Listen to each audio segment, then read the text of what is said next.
Okay, let's just dive right into this explainer and unpack what is arguably the most famous political true crime thriller in US history.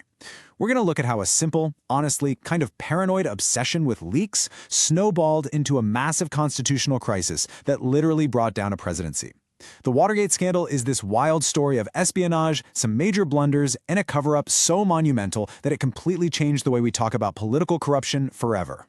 So back in 1971, this massive 7,000-page study known as the Pentagon Papers leaked to the press, and it completely exposed government deception about the Vietnam War. Now, even though the papers actually predated Richard Nixon's presidency, his administration just went into an absolute frenzy. Nixon was furious, livid, and it led to this explosive directive. I don't give a damn how it is done, do whatever has to be done to stop these leaks. That exact do-whatever-it-takes mindset, that sets the stage for everything that follows. And this directive birthed the covert group that came to be known as the Plumbers. Because, they fix leaks, right? It sounds like a punchline, but these were serious operatives. We're talking about men like E. Howard Hunt, a retired CIA operative who was involved in the Bay of Pigs, and G. Gordon Liddy, a former FBI agent. These were guys who were willing to cross absolutely any line for the administration, totally bypassing traditional legal law enforcement channels to get the job done. Which brings us to Section 1, Operation Gemstone and the Escalation. This is where things escalate into absolute absurdity, as the Plumbers merge with the official committee for the re-election of the president. G. Gordon Liddy actually pitched this massive, comprehensive sabotage program called Operation Gemstone to the Attorney General John Mitchell, and listen to what they seriously proposed. Kidnapping anti-war protesters and holding them in Mexico during the Republican National Convention. No, really. They also pitched buying a literal fire engine, dressing up as firefighters, and firebombing the Brookings Institution just to steal files. Oh, and floating a yacht filled with sex workers in Miami to entrap Democratic politicians. Mitchell rejected these as way too expensive and completely unrealistic, telling them to scale it down. So they eventually scaled it all down to a simple bugging operation at the Democratic National Committee headquarters at the Watergate complex. So let's look at Section 2, the night of the crime, June 17, 1972.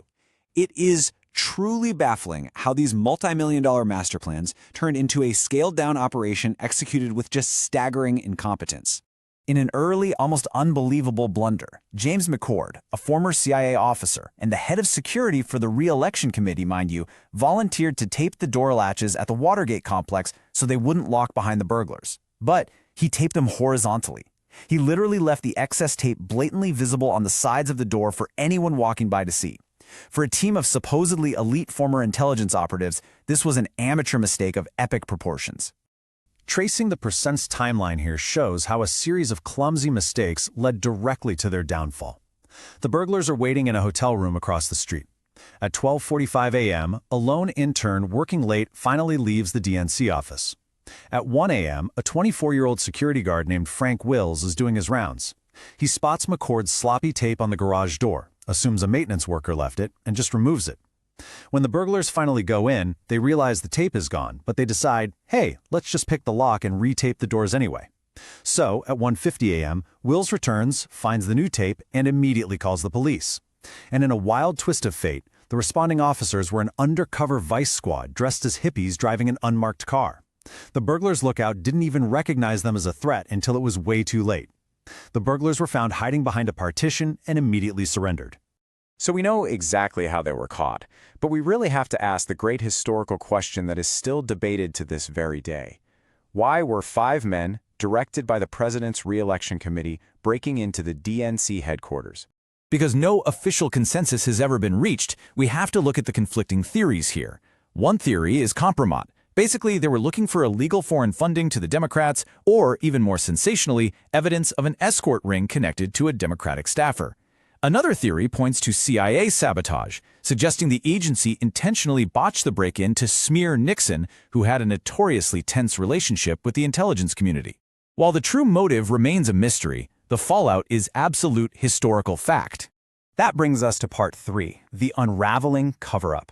The actual break-in was incredibly flawed, sure, and arguably a minor political espionage failure. But the true crisis that brought down the administration was the cascading, frantic cover-up that kicked in immediately after the arrests. We see this immediate, widespread destruction of physical evidence as panic sets in. Look at this timeline.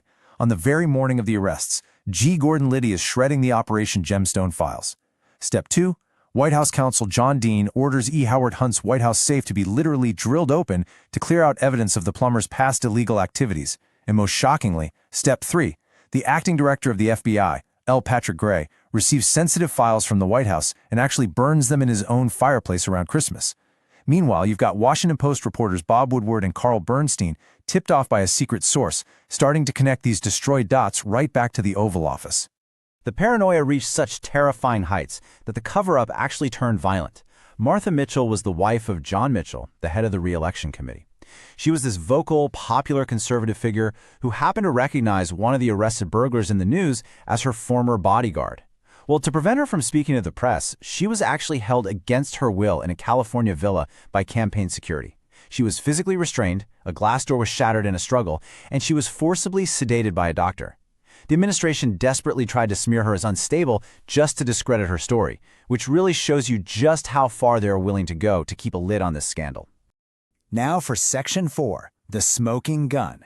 Because despite all the shredded documents, the burned files, and the silenced witnesses, the investigation's climax hinged on an astonishing secret Nixon kept from almost everyone, including his own close staff.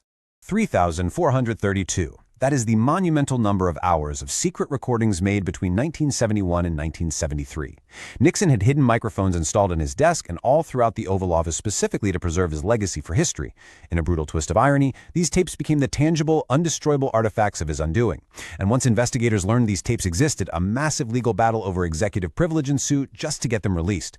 And that brings us to the tape that ended it all. This excerpt right here from the infamous smoking gun tape, recorded just 6 days after the break-in, caught Richard Nixon and his chief of staff actively conspiring to block the FBI's investigation. Nixon suggests using the CIA to tell the FBI to back off under the false pretense of national security, explicitly demanding, "Don't go any further into this case, period."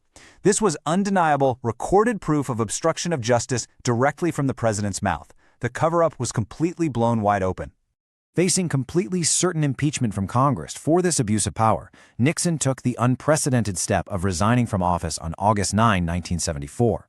He became the first, and to this day the only, U.S. president to resign.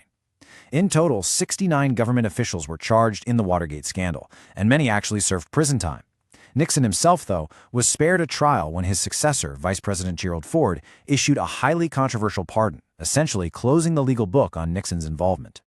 As we wrap up this explainer, I really want to leave you pondering the immense cultural legacy of this scandal. Watergate didn't just end a presidency, it shattered public trust in government institutions. Think about it. Every time a scandal breaks anywhere in the world today, from sports to politics, we automatically attach the suffix "gate" to it. It all traces back to one incompetent break-in, one piece of horizontal tape on a door latch, and one man's sheer paranoia, which forever altered the global language of political corruption. It really makes you wonder what seemingly minor cover-ups are happening right now that could change history. Thanks for joining me on this deep dive. Keep questioning, keep learning, and I'll catch you in the next explainer.